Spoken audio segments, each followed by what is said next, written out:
Hey everybody, it's Allie, and welcome to our Y&R Chat for Sunday, August 23rd, 2020. Victoria Newman this week decided to preempt the local Genoa City TV stations for her press conference. So I think it's only fitting that we should start out Y&R Chat this week with a poll to give us the hard numbers on Victoria Newman's approval rating. If you would like to weigh in, go to yrchat.com. You can either approve of or disapprove of Victoria Newman right now, and we'll just take a look at those numbers next week. I love that Victoria is quietly selling off Newman Enterprises assets. I love it. I mean, it's a completely petty and vindictive move, and it only serves to make Victoria look colder and harder than she already is. But I love it as a cheap and dirty plot trick. I mean, the audience doesn't give two hoots about Newman Cosmetics or Newman Media. I didn't even know Newman Enterprises had a media division. Unless maybe that's the part of the company that handled Scott Granger's web scene a couple of years ago. Hashtag, was it? I mean, we haven't heard a thing about these parts of the company or any other parts of the company in years. And these writers just decided to resurrect them for 5 minutes only to rip them away for drama. And I think it's a good move. I support that. I fully enjoyed the drama around Victoria selling Newman Cosmetics to Jabot, selling Newman Media to ChanceCom. I love it. I approve of the move, I guess, but I don't approve of Victoria overall. I have to say, I'm giving Victoria my disapproval vote this week for the poll. I think that Victoria, although entertaining, has officially lost her soul. Victoria Newman has morphed into nothing more than a robot warrior with all of her energies pointed solely toward destroying Victor and or Adam Newman. And I think Victor deserves it. From her perspective, I think Victor completely deserves it. I'm surprised that she didn't turn on him a long time ago. I think this might be the first time we've ever actually seen Victoria pull a power move like this on Victor. She's always been on Victor's side, rain or shine, whether he deserved her support or not. And now, I do believe she's becoming more like her father, Victor Newman. Ruthless, right? Yeah. But, I mean, I don't think Victoria quite is the same as Victor. I'm not sure she fully has the chops for it. Victor Newman does not tolerate insubordination very well. And as we've seen from history, Victor Newman rarely loses.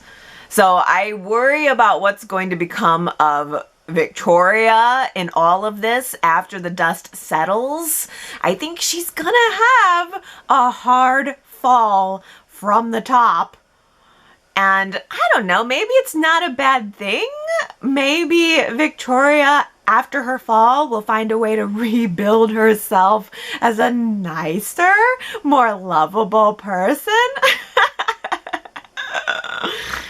Oh, but that's a long way off. We got a long way to go. Victor is still chairman of the board at Newman Enterprises, which he was quick to remind us of. And you know that Victor is going to end up appointing Adam as like co-CEO or something. Victor is going to reinstate Adam at Newman Enterprises to fight with Victoria as soon as Adam recovers his memories. I think Adam is going to do it too. I think that we're seeing this closeness and camaraderie developing between Victor and Adam, and I think Adam's going to feel somehow indebted to Victor for protecting him and Hope all those years ago with AJ Montalvo. And I think that's going to fuel Adam into jumping right into the battlefield with Victoria on Victor's behalf. And then we have Nikki. We have Nikki jumping into this battle, seemingly maybe on Victoria's behalf. I cannot believe that Victoria named her mommy as COO. Yes, Mom, I made my bed this morning. Now have those reports on my desk by 5. I don't know how I'd feel about having that whole dynamic going on at work. I don't know if I'd want my mom to be my COO. I think I'd prefer my mom to just be my mom. And I'm surprised that Nikki doesn't prefer that.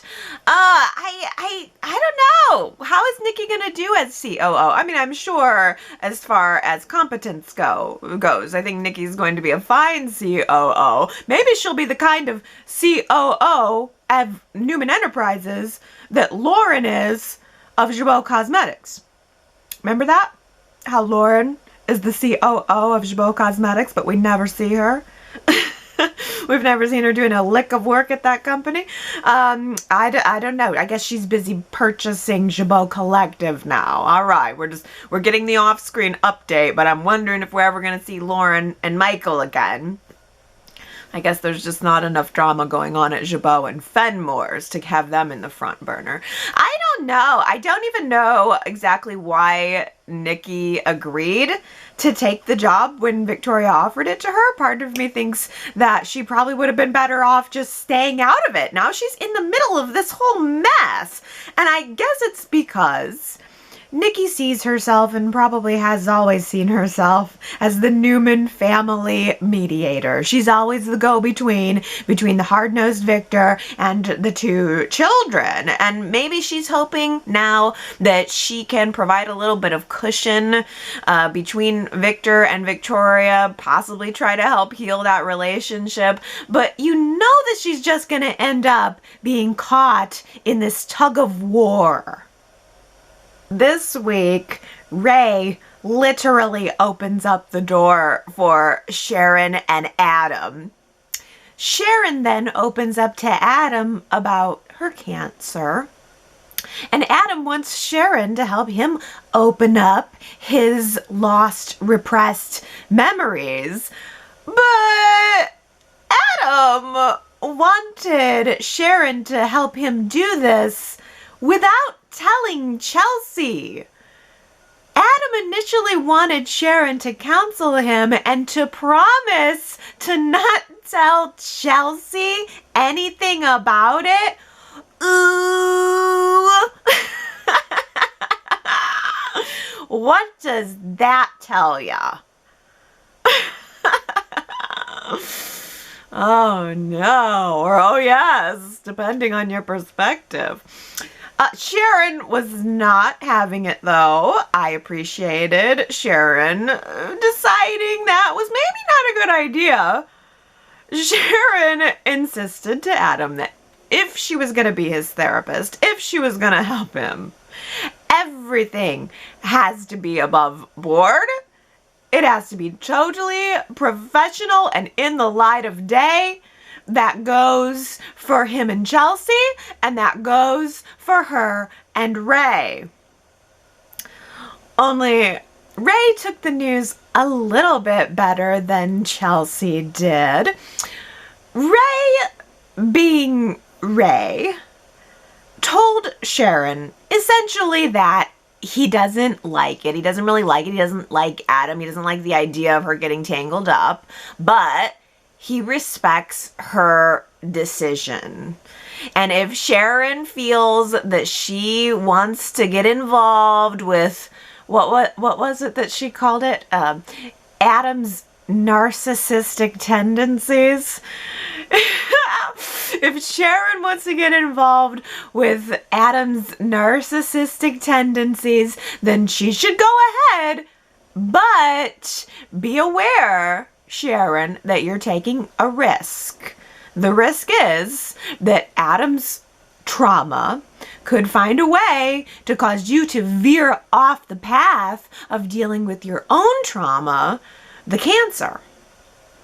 So Ray is Ray. He doesn't like it, but he's supportive. On the other side of town, Adam tells Chelsea that he wants to work with Sharon to recover these lost memories. And Chelsea, well, Chelsea was like, how about not? How about you not enter into an intimate and intense psychotherapy session with your ex-wife? Oh man, Chelsea is scrambling and you can see it. She's gonna start to get desperate. It's all there. When Chelsea starts to get scared and desperate and her back's against the wall, look out. And you can see it everywhere. Chelsea is so insecure about Sharon. Out of nowhere. Chelsea had nothing to fear from Sharon for since she got together with Adam, since before she got back together with Adam. In fact, I can tell you from experience, Chelsea was never insecure about Sharon ever. Even when Chelsea and Adam first started hooking up and getting together, it was kind of clear that Adam was veering away from Sharon. The writing was on the wall there. Adam was moving toward this relationship with Chelsea, and it was always Sharon insecure about Chelsea, not the other way around.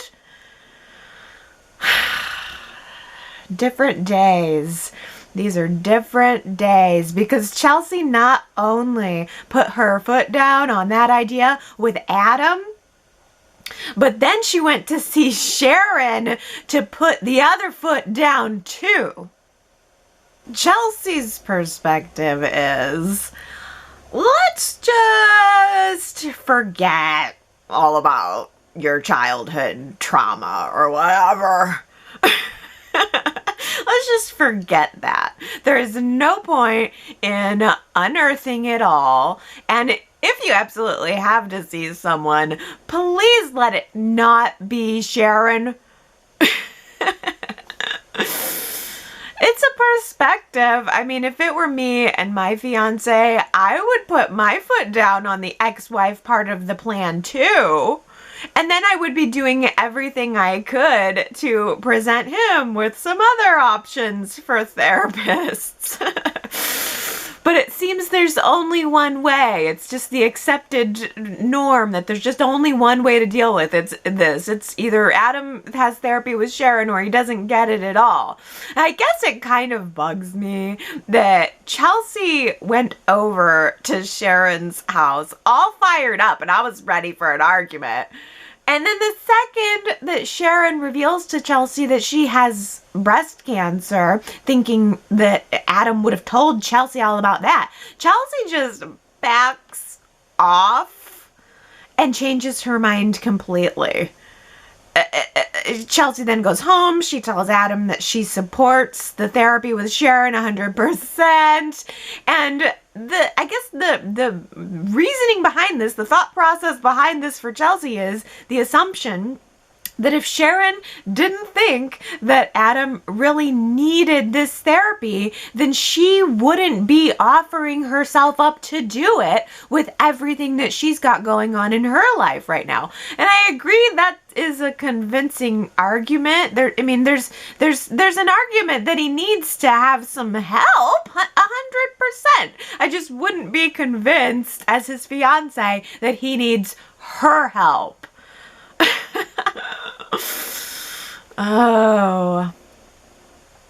But Sharon feels that she has a pre-existing window into Adam's psyche. And so she will then have a leg up on all of the naughty things inside of Adam's subconscious. Uh-huh.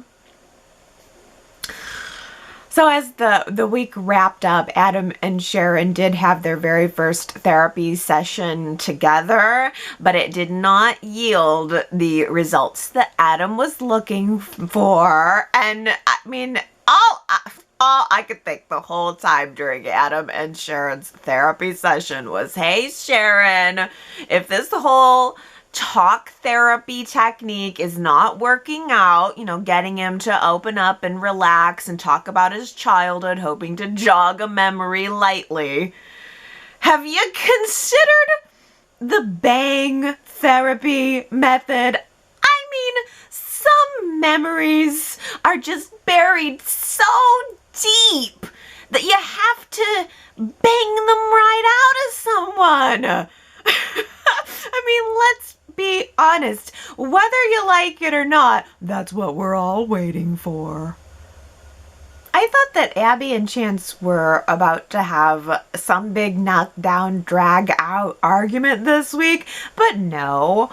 All it turned out to be was Abby and Chance disagreeing over Adam.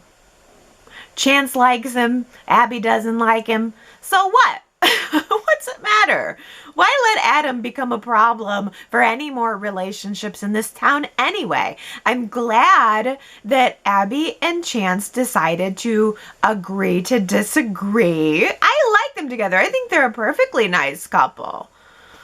And plus, I don't know, Adam and Chance have barely had anything to do with each other. I don't know why it's all of a sudden even a topic of conversation. Plus, last time I checked, I could swear that Abby and Adam were on decent enough terms. I even seem to remember a scene at Society where Abby was being chummy with Adam, and she was refusing to jump in on all of the, other Newman drama. She was refusing to take sides. So what happened to that? I thought they maybe were going to have a little bit of a camaraderie going on, but this week Abby is anti-Adam. Oh, backtracking a little bit. I know we talked about this a little bit last week, but I gotta ask, what does Chance do for a living now? Where does he work? Where does he spend his days? He doesn't work with the GCPD. The last I remember anything about his job status, he was turning down a gig for Phyllis. I think she wanted him to run private security for the Grand Phoenix. So is he just doing private security now? And if so, couldn't Chancellor work at ChanceCom? Couldn't we give him a gig there, at least to put in some private security or something? It just doesn't seem right that Chancellor does not work at ChanceCom. And also, he just seems to have a lot of time on his hands. He's very concerned about Adam. That's his full-time job now, being concerned about Adam. And it does make sense. Chance was the one who was protecting Adam when Adam lost his memory last time. The last time Adam lost his memory. There's been a couple last times. But Chance is so concerned about it, he pays a visit to Chelsea to check in on Adam. Adam saved his life, and so Chance wants to continue to repay that debt. He stops by to kind of get the status report from Chelsea, and also to remind Chelsea that what Adam is dealing with right now is serious business. It's not something that can be swept under the rug. But Chelsea's kind of rather cold to Chance. She's kind of treating Chance like Adam is none of his business. Like, thanks, but no thanks for your concern, Chance. I guess Chelsea would rather keep Adam's childhood trauma buried deeper and deeper and deeper than the body that Chance and Adam buried in Vegas. Phyllis asks Nick to help her discover what it is that women really want. I'm not entirely sure that Nick Newman is the best person to ask about what women want. Do women want a man who will have sex with you deeply and passionately until he decides it's time to go have sex with someone else deeply and passionately? I'm just still mad at Nick for abandoning Sharon after Cassie's death. Like, I am going through all that trauma all over again. The classic episodes have unearthed that hidden trauma for me, and it's going to take me a while to get over it again and to forgive Nick all over again. I thought Y&R did a really good job of filming Nick and his hotel suite surprise for Phyllis. I mean, they were in a position, Y&R, of having to create this sense of intimacy when there couldn't be really a sense of physical intimacy. So I thought they did a good job of, creating something that wasn't really there. It was weird though that Nick stood off to the side the whole time, fully dressed in a suit, while Phyllis went off to take her bath. Like, this was part of his surprise. She should go take a lovely bath. And while she did that, he just stood there fully in his suit. I mean, he could have at least joined her, like sat on the toilet or something while she was soaking. There could have been something more there, but nope. He just stood there fully dressed.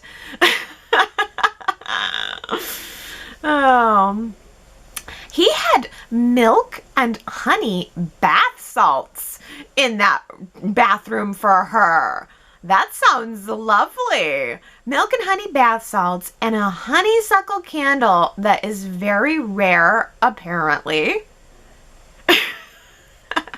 He also had some cactus flower, essential oil going in the room. All that would have that would have been perfectly good for me. I'm in. I love smelly stuff. That would have been really close to my perfect escape. The dinosaur app game I could do without, but this was Phyllis's idea of a perfect escape, not mine. And it was very creative of Nick and the writers, of course, to tie in Phyllis's newfound love of dinosaurs. Playing a dinosaur bone-themed game. Oh, man.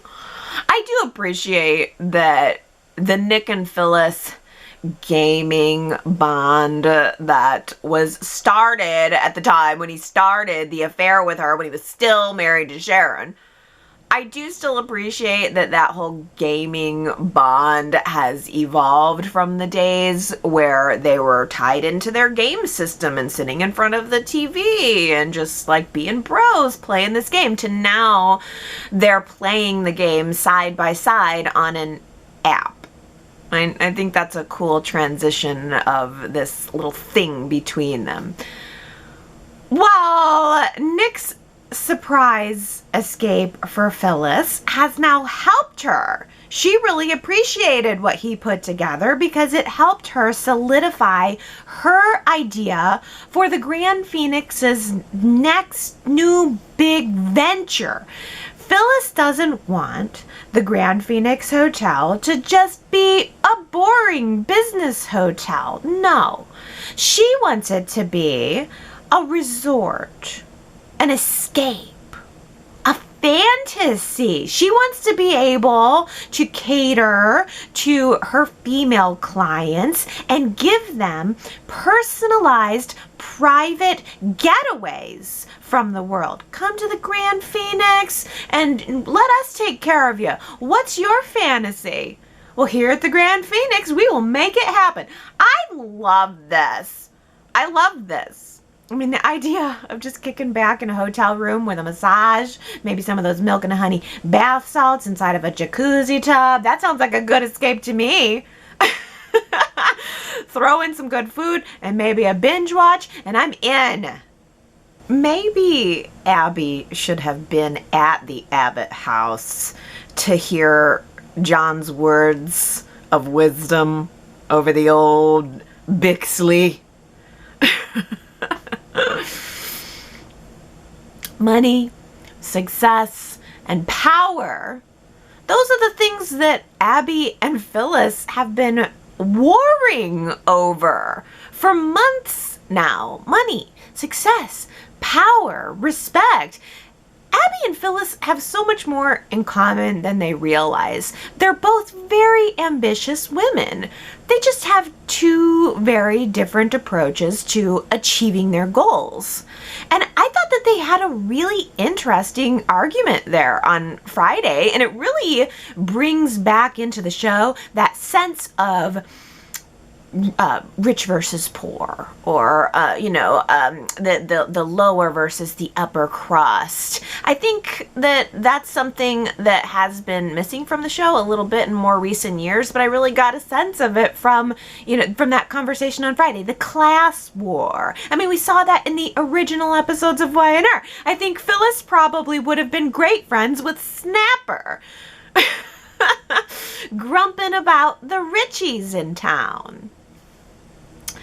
But I think that's kind of what I like about Phyllis. I think Phyllis is a scrapper.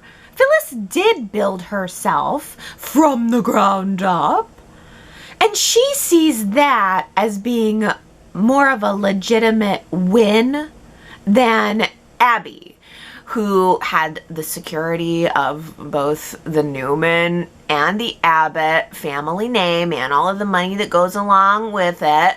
But I don't think you can fault Abby for what she was born with. I think that Abby should be respected, and Abby's approach should be respected simply because of the fact that she decided to go her own way. I like that Abby had the choice to use all of these resources, but she's done that sparingly. I mean, for sure she's used the Newman Abbott name. I mean, with the whole construction and the permits thing, right at the beginning, she's used her name to get ahead, but she hasn't done it as much as she could have. And she's a success because she made it a success. Yeah, I mean, I do appreciate this rivalry even more, I think, than I did in the past, because they're two very different types of personalities, two very different types of women, and neither is wrong.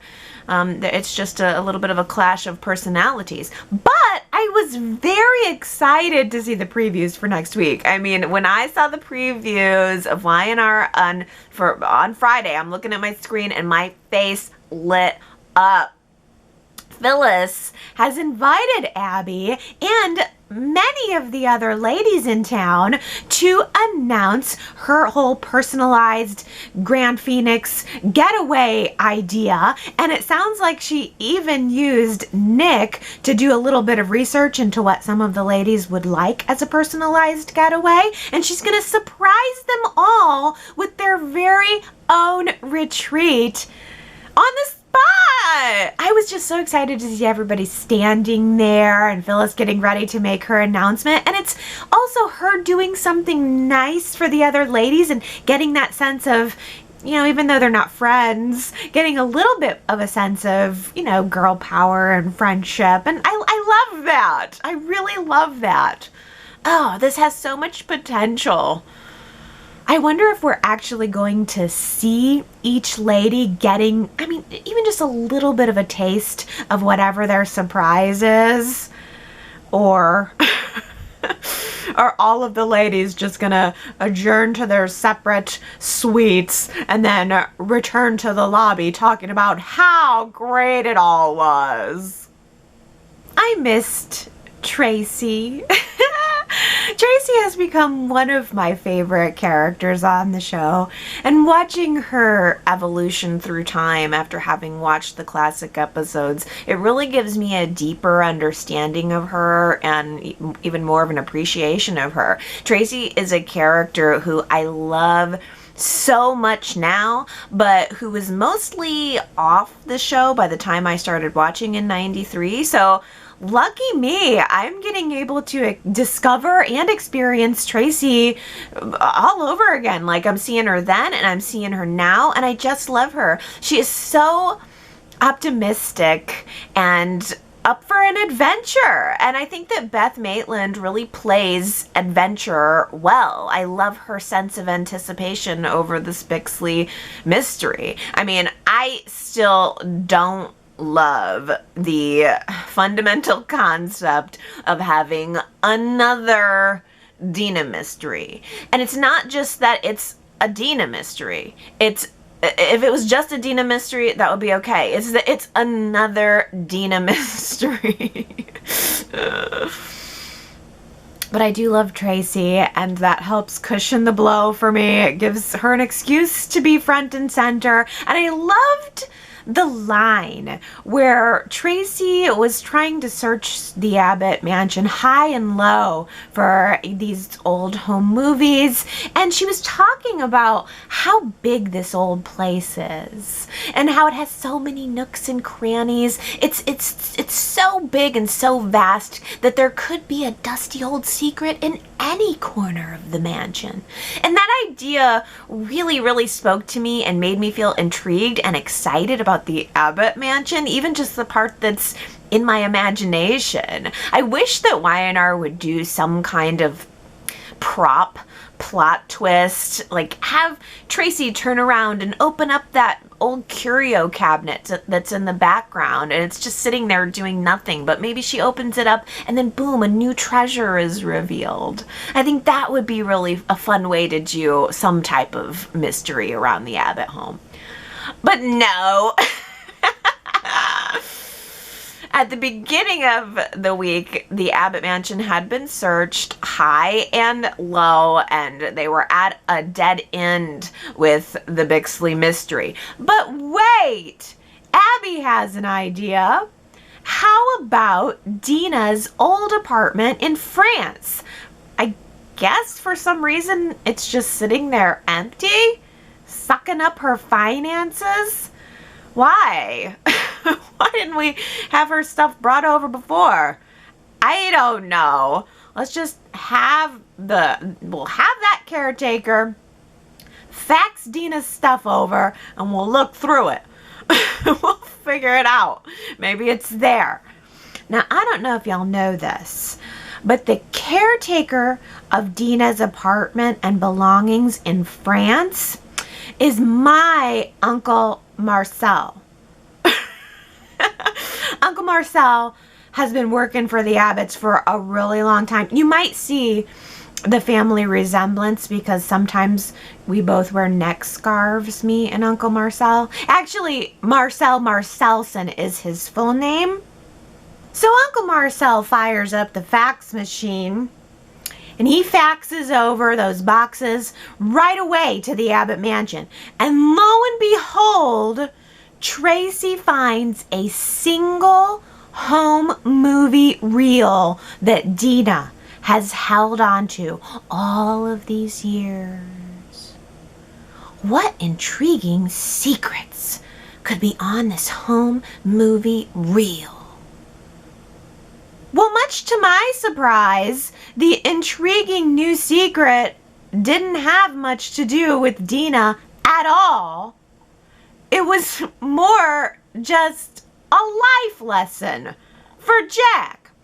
So on the film was a recording of the first day that John and Dina brought baby Jack home from the hospital.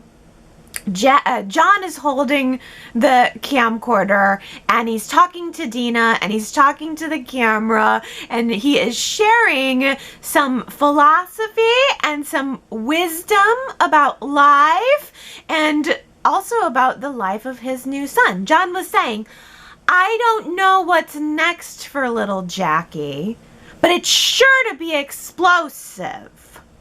But also, money, success, power, all of those things are insignificant compared to the importance of family. And what he wants most of all is for Jack, little Jackie, to understand that someday. First of all, John Abbott would never say that. He would have no reason to say that. John Abbott was never obsessed with money, success, and power. And he didn't have a crystal ball to know that Jack would become obsessed with those things. You know, I hate to be a stickler about it. I'm sorry, but those lines coming out of John's mouth were so cheesy.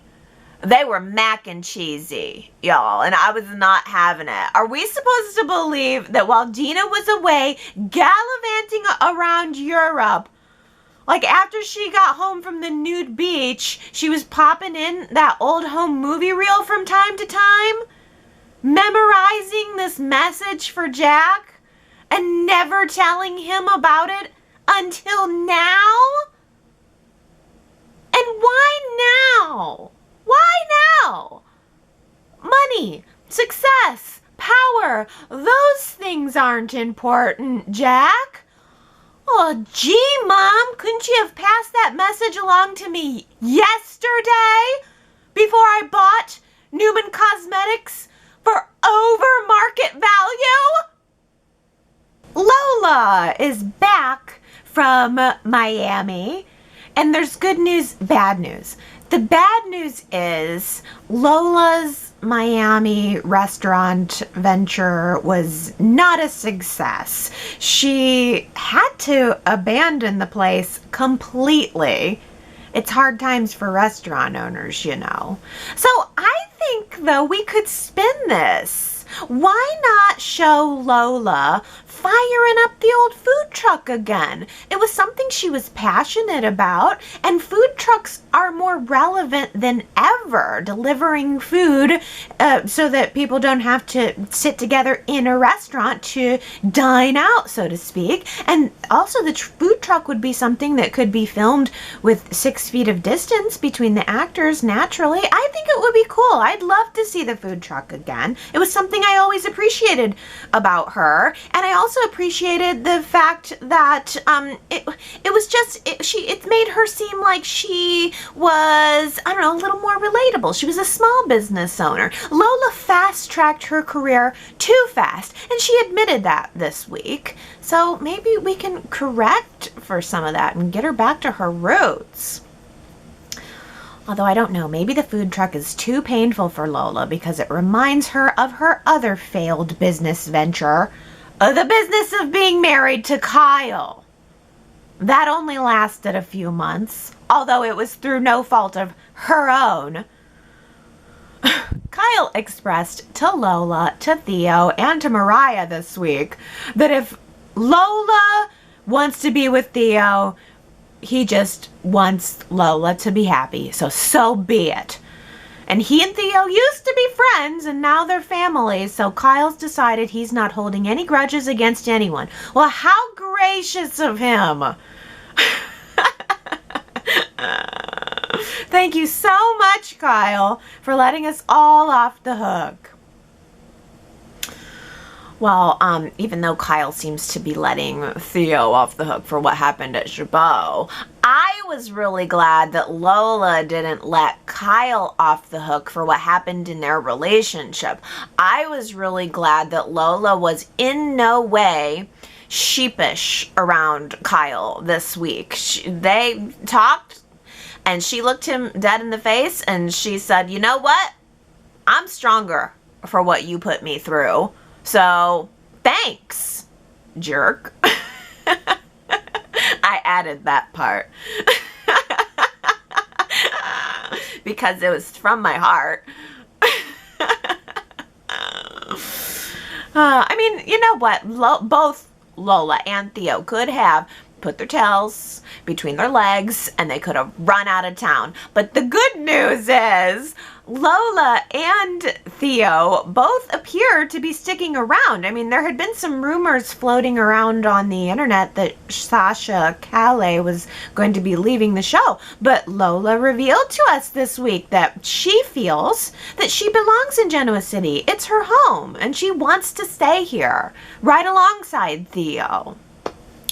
The more I see Lola and Theo together, the more I like them, and the more it does take the sting off of Kyle's betrayal, because you know what, I was all for Lola and Kyle, and I was mad when it all broke up, but hey, if we're getting to a good place with Lola and Theo, then so be it. I think Lola was absolutely adorable this week with Theo, pumping him up, giving him encouragement, but being silly with him, just like sitting there staring at the phone with him while he was waiting on a call to find out whether or not he got the job at ChanceCom. As if there was ever any doubt, the phone did ring, and Theo revealed that he nailed it. He nailed his interview, and he's going to be one of the ChanceCom team. By the way, the audience knows, Theo doesn't know, but the audience knows that we have Amanda to thank for that, by the way. Billy has been flip-flopping on Theo. He didn't like him at first, then he liked him, then he didn't like him again, and then he decides to give him the job. And Amanda was able to draw out of Billy that the reason why he maybe has some trepidation about Theo is because Theo reminds him a little bit too much of himself. And I mean, who has all that hair? That hair is intimidating, apparently. But it all worked out. Amanda convinced Billy that it would be a shame to pass over Theo's talents, and Lola agrees. Lola not only congratulates Theo on the new job, but then she tells him, hey, let's just forget about this big elaborate New York date and let's just go on a regular date here in Genoa City. Why are we making it so complicated? Yeah! I'm all for it. I wonder if we're going to see Lola and Theo strolling around Chancellor Park on their first official date at the same time that Kyle and Summer are having their champagne picnic in Chancellor Park, the one that we saw in the previews for next week. I am getting the big time feeling that Summer and Kyle are going to be announcing their engagement very, very soon. For one thing, in those previews, Summer was saying to Kyle, yeah, I'm happy, but I could be happier. Hint, hint, if there was a ring on my finger, hint, hint. But also, majorly because we had Kyle stopping by Society to let Lola and us know this week that their divorce is going to be finalized any time now. He's going to be a free man to go ahead and propose to Summer and plan a wedding. Another wedding. This actually would be his second wedding to Summer.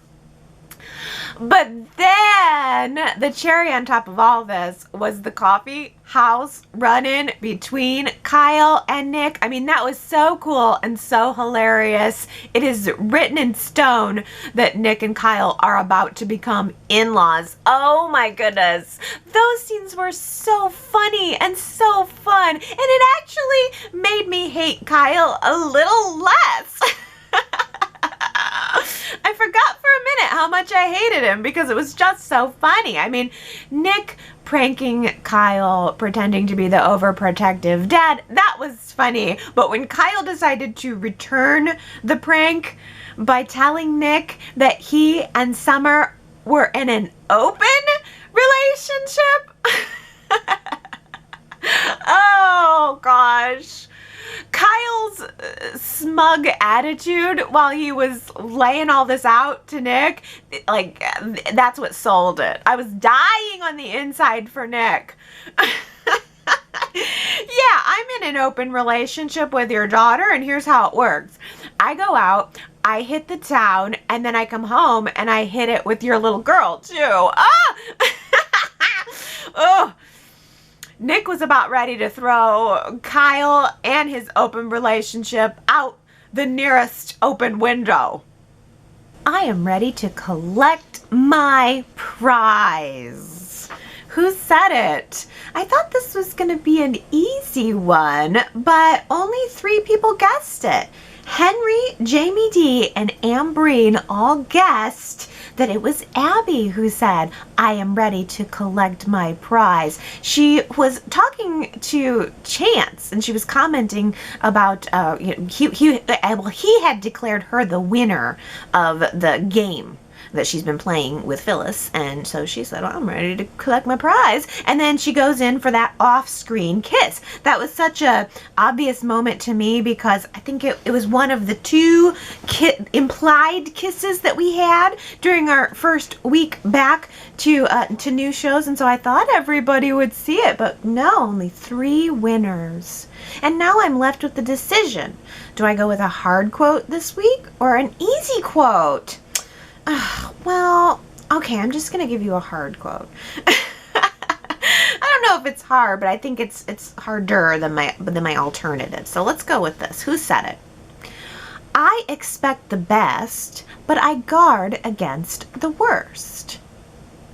I think that is such a good, that's kind of describes me a little bit. I feel like I expect the best, but I guard against the worst. You know, it's a good balance to have. Who do you think said it? If you think you know, you can go to yrchat.com. You can enter in your guess right there, and if you get it right, then I will give you your shout out during next week's Y&R Chat. I have an alternative one maybe I could have used. Who said, this is not the official quote, but who said this? Refresh my memory.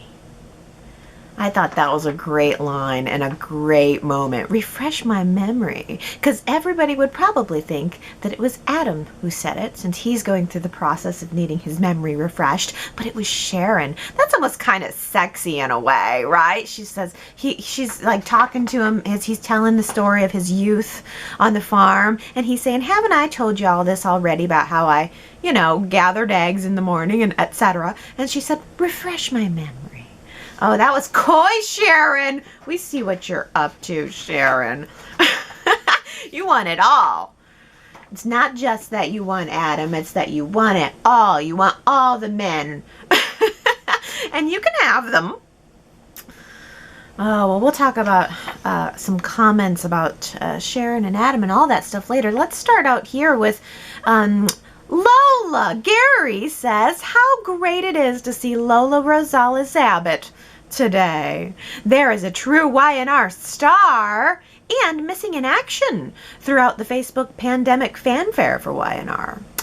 Back with a new glum tone for Kyle, not hopping up and down trying to portray the plucky dumped wife for him to marvel over.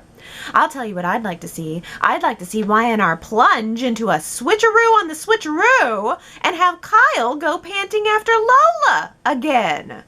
I'm not looking for reconciliation results, just the entertainment value of watching him try to get her back. Ooh. Yeah, that would be some self-satisfaction there, right? I mean, that's kind of what, anytime you get dumped, that's always kind of what you're hoping for. That someday they're going to see what they did was wrong and they're going to come crawling back. Yeah, I agree. It would be so good to see him begging her to take him back. But you know what? At this time, I feel Kyle and Summer are fine, and I like what Lola and Theo have got going on. So, even though it wasn't the smoothest transition, at least it got us to a good place.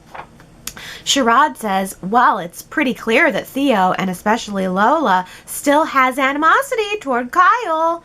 Lola said she forgave Kyle and knew that he loved Summer all along, but I think she's about to be that good girl turned very bad and quite calculating. I shuddered, Sherrod, when Lola said that, though. When she said, I knew you loved Summer all along. And I was thinking, really? Because I didn't. I never got a hint of it. until the storyline and the plot dictated it. But, oh, you think that Lola is going to be a good girl turned bad. What do you think of that? I mean, I like Lola. Gary, I know, had also really, really likes Lola. There is something about Lola's sensibility that is very relatable. But I think they're gonna have to take her in a manipulating direction sooner or later. The good girls don't stay good for long. And also, if Lola is dating Theo, Theo's got that sharp edge on him. I wonder if he'll start to rub off on Lola a little bit. Victoria says, I'm loving Theo and Lola together. They sparkle when they interact. Y&R, please take the time to develop this relationship. Please give it multifacets and depth. Victoria, I love that description, that Theo and Lola sparkle when they interact. Yeah, I know Theo's a good romantic lead, and she's so beautiful. I think they're a very good pair, and again, I think Kyle and Summer are a nice looking pair. I wish the writers would have done a better job at easing us there. So your request for Y&R to give this relationship some time to develop will certainly be denied. There's no way they're going to do that. They're just going to rush on forward. Although I have to say, Lola and Theo's relationship has been on a slower track. I mean, before the break, they were planning that New York City date forever. So yeah, I mean, I guess they've gone slower than these writers have done historically, but I would not hold my breath that it's going to be slow and multifaceted and deep. Although I would love to be wrong about that. Hey, Daisy says, I think it would be a wild twist if Theo turned out to be Billy's son. Theo's mother could have been pregnant when she's married to Theo's father and never told him. After she died, Theo and his father discover a letter from his mother about Theo's true paternity. And after Theo's father died, Theo decided to look for his biological father, Billy Abbott, determined to find out why, in Theo's mind, Billy rejected his mother and him. Wow, I never would have thought about that, but that's an interesting twist, Daisy. Theo and Billy, father and son. It certainly would explain why Billy was commenting about how like him Theo is. I could almost see it. I mean, I think the age would be appropriate. Interesting. I think just one of the best things that Y&R has done lately is Theo. They've done such a good job of developing his character and folding him into the show in a thoughtful way. So even if there's no more to his paternity, although you gotta admit, I mean, his missing mother and father leaves a huge gap to be filled in. But either way, I just love him here. I think he's a totally good catch for Genoa City. He kind of fills that alternative role that Daniel used to fill. You know, just the guy that's a little offbeat, a little funny. He's not a stiff suit. We tend to get a lot of those guys, and I think he fills it nicely. Gary says, I was completely taken aback to see Dina's big moment happened off screen. Was this an already written script? Reworked? As Marla Adams wants to be on the safe side and not come to work? Understood. Perfectly happy with the home movie vignette. But if there is no plot payoff for it, I'm wondering why they took the time. Are we just killing time, Y&R? And is that the end of it? Dina Abbott Mergeron. So many tricks and surprises up her sleeve. Gary, you were taken aback to see that Dina's big moment happened off screen. They showed her the video off screen and then came back into the main room and said, "Oh, yeah, didn't really have a reaction to it? Is that what it was? I don't even remember what it was." It never even occurred to me that we would see Dina seeing that video on screen. I don't think we're going to be seeing Dina for a long time. So I had no anticipation that she was going to see the video at all. I don't even remember what her reaction was to it. I'm sorry. I must have blipped out during that because I was just so infuriated that it's like I didn't want the new Dina mystery, and if I got a new Dina mystery, I was hoping it might have something to do with Dina, but it didn't. It was just all about Jack. So in that way, it's certainly not a surprise that we only saw Jack and Tracy, and Ashley wasn't there. Was Abby there? I must have blipped out during that scene a little bit, but Ashley certainly wasn't there. I know they made an excuse about her not being there, but she certainly should have been. Well, that's the other thing, is Marla Adams might not want to come back on set. I heard this week that there was a coronavirus breakout at Studio City, where Y&R and Bold and the Beautiful are taped. Now, I don't know what that means. A breakout could be 2 people, it could be 20 people, it could be 200 people. I have absolutely no idea. I haven't heard anything about production stopping. Have you? Hopefully not. Hopefully we're going to continue on, because I am loving it, and I think Y&R is doing a very good job. Last week I asked you guys if you think that Y&R is doing a good job with the post-coronavirus production value. Do you think that this show still looks good and is valuable? And the majority of people felt kind of middle of the road about it, that, you know what, it's okay. We can live with it for now. It was 57% of you saying that. Then the second place was, let's see, where's it go? 34% of you felt that it's good and you didn't hardly notice a difference, with only 9% saying that you hated it and you think the show looks bad. I voted the most positive. You know me, Allie Sunshine. I can hardly tell a difference. I mean, I see what they're doing, but in terms of the intimacy of the show, I don't feel that anything is missing. I feel continually impressed by how well they have managed to work around this. Colleen says, to be honest, I've often thought that the characters stand unusually close to each other just to accommodate the camera and to make the show feel intimate. While I'm not used to the way that they're shooting the show currently, I think it's actually more natural. I was especially impressed with the coffee house scene where Nick and Ray were at different tables. It seemed true to life that men would grab different tables and just lean over the backs of the chairs. However, I didn't care for the way that Kyle and Summer were in a separate room from Dina, and Dina was never shown on camera. That was a glaring sign of the times.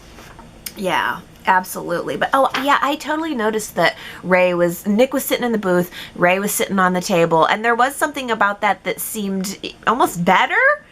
Yeah. So that doesn't bother me or at all. In fact, again, I feel like I've barely noticed any change in the way the show flows or feels. Tony says, soap opera conversations have always been so close. I think the new distance between characters is more natural. When we enter a room to talk to someone, we usually don't rush to within 16 inches of them to discuss the day's events or to argue. So this seems more realistic. Yes, a couple people said that. I never noticed that soaps seemed close. I never thought about that the actors seemed too close. Maybe I'm just used to it at this point. I don't know, but how interesting that you find that 2 people here have said that they feel it's more natural. Diana says, did anyone else notice how big the table was at the coffee house when Nick was sitting with Kyle? The table is quite large now, which is understandable. It looks a little odd to see such a large table at the coffee house, as the tables are always small and intimate. Y&R did what they needed to do in order to keep the actors and everyone safe. Yeah, I noticed the big table too. I was thinking that, like, wow, this is gigantic. But it does a good job of showing the actors what lines they cannot cross and how far apart they need to be from one another. So I think that's it's a good little trick. I was thinking to myself, gosh, where did they get that big of a table? Because probably there's a lot of productions that are wanting to do something like that. So good for them. They must have gone into the back room or went to IKEA or something and picked themselves up the smallest dining room table that they could to make the largest coffee house table that they could. Sandra says, slightly off topic, but I thought you might find this interesting, Allie. General Hospital is holding their annual nurses ball this week on the show. Sorry, pause. But like, why don't we have an annual ball? We should do that. I don't care if people accuse Y&R of copying General Hospital, whatever. A yearly gala is needed. Ugh, that sounds so good. Okay. Pressing play on Sandra's comment. Sandra says, they're having the nurses ball this week, and there was no social distancing on their red carpet. We see a kiss on the cheek between Sunny and Carly, and a big hug between Sam and Jason at the hospital. Also, there's extra sitting tables in the Metro Court restaurant. I was impressed. Y&R is also doing a fine job. Oh, wow. Okay, so is it at all possible that was filmed prior to coronavirus? How on earth is it possible that they're just going for it and doing kisses? Maybe, is it possible that was filmed pre? Because it seems like the norm is to do the distancing. I mean, even if you're in an office or something. I mean, I think it's sort of accepted as the minimum that you can do. Is to just not be smooching up on people, not sharing the slobber. But I don't know how that works. Sandra also says the hosts of the nurses' ball told the audience that this year the ball had been turned into a telethon to help support frontline and essential workers without mention of the pandemic. How about that? Yes. Oh, that's great. Well, okay, but so that means it had to have been filmed post-coronavirus, but is it possible the red carpet part was filmed prior? Because I think General Hospital has only been back on 2 weeks now, too. I don't know. Or are they getting away with something at ABC that CBS is not? And then CBS is the one that ends up getting the outbreak? Oh, I don't know. That is very interesting, though. I don't watch the other soaps, but it is interesting to hear how it's being handled there. Oh, speaking of other soaps... Bold and the Beautiful fans. Oh, no, wait, I'll save that because first up, Ambrini says Melody Thomas Scott has her new book out and there are some gorgeous photos of her in it. Oh, yes. I think it was Thursday, Melody Thomas Scott's brand new book came out. I need to get it. I made some other purchasing decisions this week that I don't regret that are getting in the way of me buying the book, though. I want to buy the book, but I also feel like Melody Thomas Scott would fully support me buying a full fur poncho. Faux fur, I should say. It's faux fur. I love faux fur. And I said to myself this year, shouldn't I have a faux fur poncho? And it's not cheap. That cut into my Melody Thomas Scott book money, but I also feel like it's going to make me happy and snug as we're moving into fall and winter. Y'all should see me. I'm going to be wearing that on the street. Well, I guess with the face mask, it all kind of ruins it, but I'm going to have it's a blonde faux fur poncho, and then I wear my big old sunglasses. I've got these they're like 3-inch round Janis Joplin sunglasses. Me and my hippie hair and my poncho and my big Janis Joplin sunglasses walking around town. That's how you'll know it's me if you see that whole silhouette going on. You'll say, is that Allie from Y&R Chat? Yes, it is. I don't really even like to attract attention to myself that much, but I just felt like it should be mine. So since I spent all my money this week on a faux fur poncho, if if anyone would like to send me a copy of Melody Thomas Scott's new book, leave me a comment and I'll let you know where you can just mail that to me, and I'll just read it, and I'll do a review of it for sure. How about that? But the bigger news, I think, is, well, I mean, to me, I don't know, but Ambrini says that Courtney Hope has been cast on Y&R. Okay, Ambrini does not know who that is. I'm sure most of you don't know who that is unless you watch Bold and the Beautiful. She plays the newer Sally Spectra. She was the niece of Sally Spectra. And I have to tell you, I am so excited about this. We are getting a new troublemaker in Genoa City, and I can almost promise you that it's going to be good unless the writers screw it up. This actress is so awesome. In fact, when Bold and the Beautiful came back to new episodes, I thought to myself, I might just pick this show up again. Why not? And then I read that Courtney Hope was let go from the show, and that just sealed my deal. I said, no, she's the reason to watch. She would be the #1 reason to watch Bold and the Beautiful, and if they're getting rid of her, then I'm not even going to bother, because I don't just need to see the Liam Hope Steffi show every day. Sally added some flavor to Bold and the Beautiful. I was watching the show right when they first cast her. I loved what they did with her, and I was really sad to hear she was let go from the Bold and the Beautiful, but their loss is our gain. I really think this is going to be good. Sandra says, I'm thrilled that she's coming to Y&R. I love her. She is no wallflower. She has got all of the spunk of Mia, which makes me think she's going to stir it up in Genoa City. Not to mention, she's funny and gorgeous. A female Theo, you might say, right, Allie? She's married to Chad Duell, who plays Michael Corinthos on General Hospital, so this is very exciting to me. Yay! Yes, she is totally spunky, and if Y&R writes her right, then yes, she could totally be a female Theo. Eee!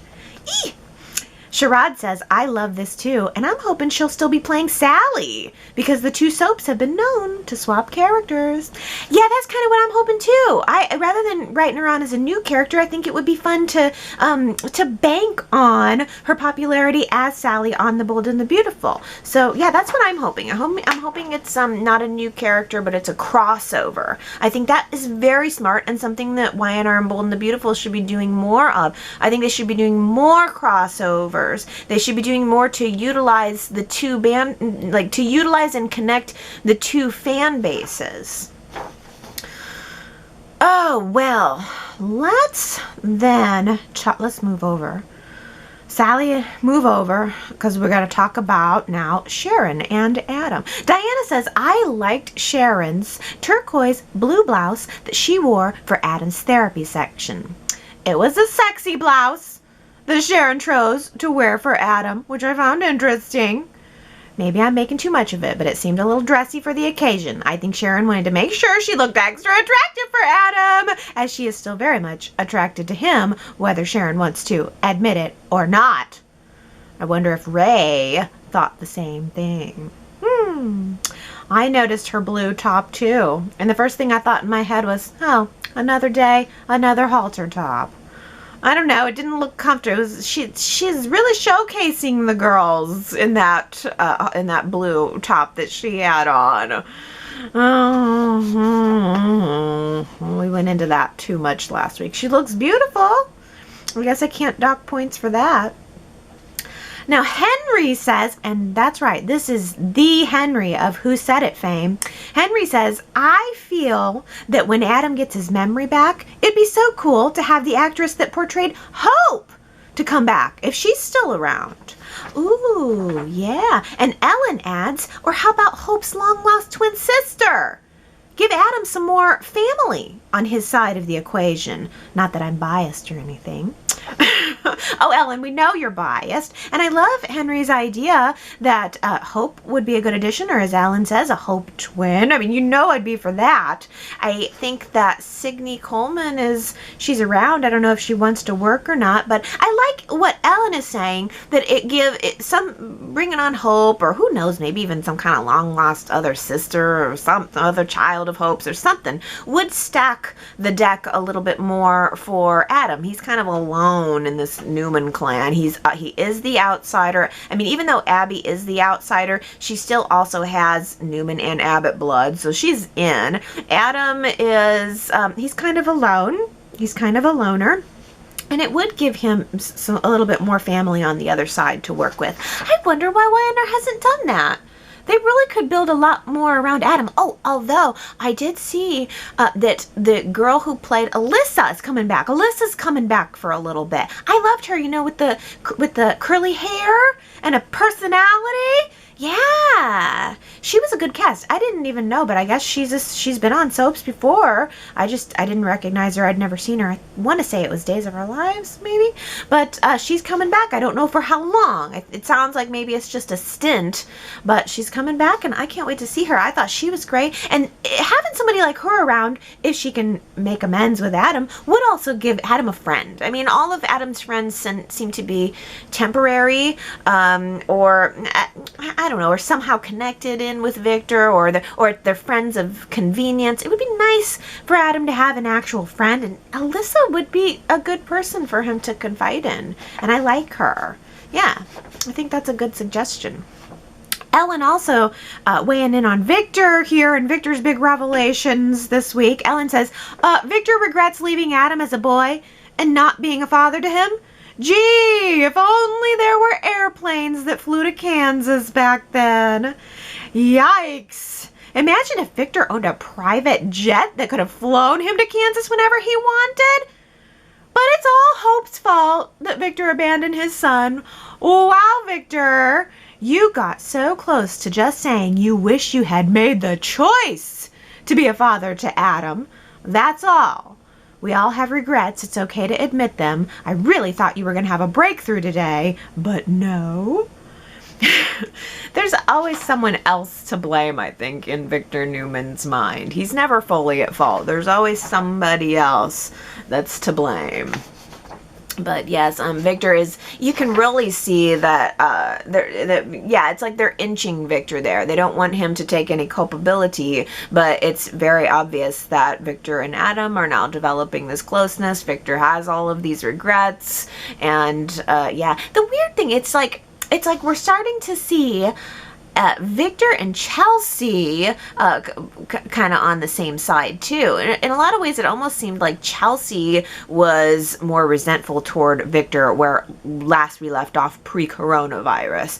And now she really jumped on board with the Victor love, and I guess she's kind of pulling Adam along with him. But it's interesting now to see Victor and Adam together against Victoria, because in the past it's always been Victor and Victoria against Adam. So we're kind of entering into this weird new era with some weird new allies. Daisy says Victoria is behaving like a child, not a CEO. It seems like she's trying to punish her father by erasing him from the company. Pretty close to what Adam tried to do, so she's no different. I hope that things turn around and Victoria is ousted. Her victory lap of hurting Victor will eventually run out, and then Victoria's lack of leadership and skill will be front and center. Oh, I guess I don't know. I've never gotten the idea that Victoria has a lack of leadership and skill. I think to me, Victoria comes off as very capable. I don't know. Maybe we're seeing a new era of Victoria, but I have to agree with you. She's acting more like a child than a CEO. She's mad at her daddy, and so she's going to try to pull her mommy into the battle. And that does seem sort of immature. I mean, if Victoria really respected Nikki and cared, I guess, about what would make Nikki happy, she probably wouldn't pull Nikki into this fight because it's going to put Nikki at odds with Victor, and then they're going to be fighting all the time, and that's not going to be very good for Nikki. Immature is a very good way to describe it. And as you say, she's doing the exact same thing that Adam did pre-coronavirus. I mean, Adam was the one that pulled the portrait down off the wall, but Victoria is the one who's keeping it off the wall. Diana says, I really liked Abby's mint green suit, jacket, and shorts this week. It was such a pretty color. Yes, I know. And I saw your comment before I actually saw the episode. And so I had to hone in on that cute little outfit. I mean, I love that it was a jacket and shorts. That's unusual. It was like a suit, jacket, and shorts. I mean, usually it would be a slacks or trousers or whatever. And the fact that it was in that mint green, it was such a springy, happy color. I thought Abby looked really, really good there. And that was an interesting little outfit choice. Abby always looks good. I always love her choice of wardrobe. I mean, she is frequently a best dressed for me. So yes, yes, yes on that. Superplex weighing in here with a great point, saying Nick decides to say nothing about Phyllis and her dirty dealings with the dinosaur bone to his own sister. That shows where his loyalties are. Yeah, I know. I guess the dinosaur bones thing wasn't meant to be a major plot point. Maybe it was just meant to be a couple of episodes of her, because yeah, it's not being taken very seriously, and how could you? But it is interesting that Nick should be a little more in the middle of Abby and Phyllis, and pretty much he's not. He's definitely on Phyllis's side, and Abby just kind of harumphs off about it. But yes. Here's another good point about this. Ellen says, I find it a little odd that Abby is always so deeply hateful toward Adam. Her attitude mirrors Nick and Victoria, but Abby's an outsider, just like Adam. I guess hating Adam gives Abby the chance to be a part of the Newman exclusive sibling A-team. She can side with Nick and Victoria and leave Adam as the only outsider for once. But Abby, honey, you'll never really be a member of the A-team. You know that, right? Yeah, the A-team is Nick and Victoria, and for sure, Abby she's not in, because otherwise Nick's loyalties, as Superplex said, would be to Abby. Now, what if it was Victoria? I mean, I think Nick would probably choose Victoria over Phyllis, but not Abby over Phyllis? Yeah.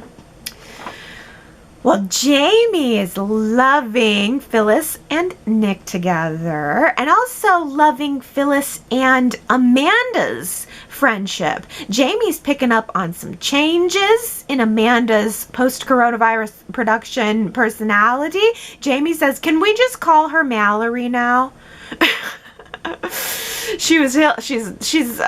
So Hillary and Amanda equals Mallory. No, Amanda and Hillary equals Mallory. I love it because Jamie says she's not as fabulous as Hillary was, but Amanda has some sass to her now.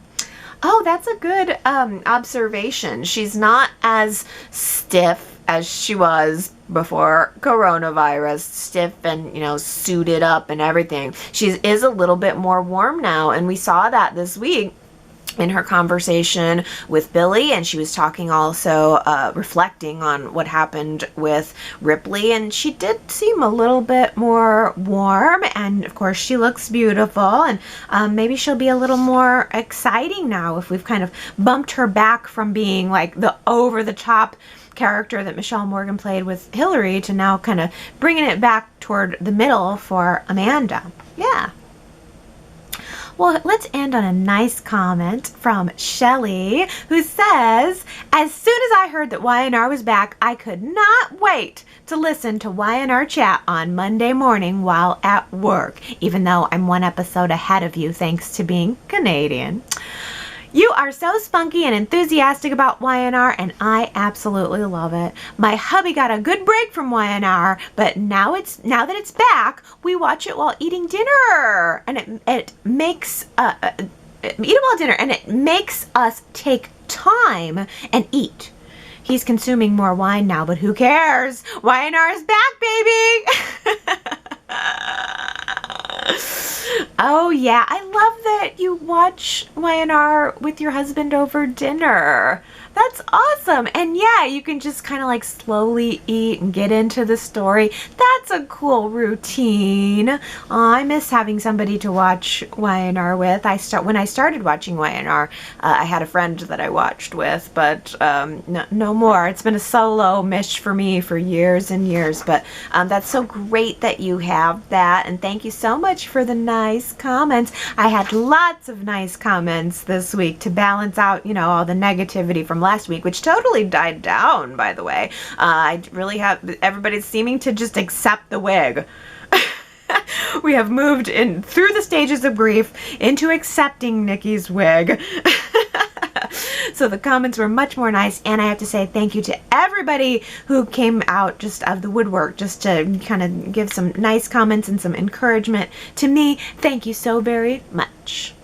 You know, one thing I was thinking a couple weeks ago is if you're a podcast listener, it's been like a year since I've had any iTunes comments and reviews. So if you have a couple of minutes this week, it's nice to get a little surprise, because I think if you leave an iTunes review, it has to be approved through, I don't know, I think iTunes has like an approval process or whatever. So it's one of those things that I don't see immediately. But you know, like a couple of weeks will go by, and then I'll see a nice review on iTunes, and it just touches me a little bit in a special way, because it's a surprise in a surprise place that I'm not checking it, because every week I'm at the website, and that's mainly where I check. And so when I get over to iTunes to finally look and I see a nice comment, it's the extra special. So if you have a minute, I'd love to see some comments there too. Wow, yeah, as Shelly said, we're back, baby. I'm so happy to be back, and again, I really don't notice that big of a difference. I was expecting it to be like a little sad, you know, going back but not really going fully back, but it's really been like riding a bicycle. I'm just hopping right back on and pedaling my way. Oh, well, of course, I say this every week. You can go to yrchat.com too to leave your comments, vote in the poll, give us Victoria Newman's approval rating. You can leave your guess for the Who Said It quote, and you can see all the photo captions there. Although most importantly, what you can do there is chat with other Y&R fans who are really nice and thoughtful. And then me, I'm there every day, and I look forward to chiming in and chatting with you guys throughout the week until we arrive back full circle to next Sunday. Okay, everybody, I'll see you then. Love ya. Bye.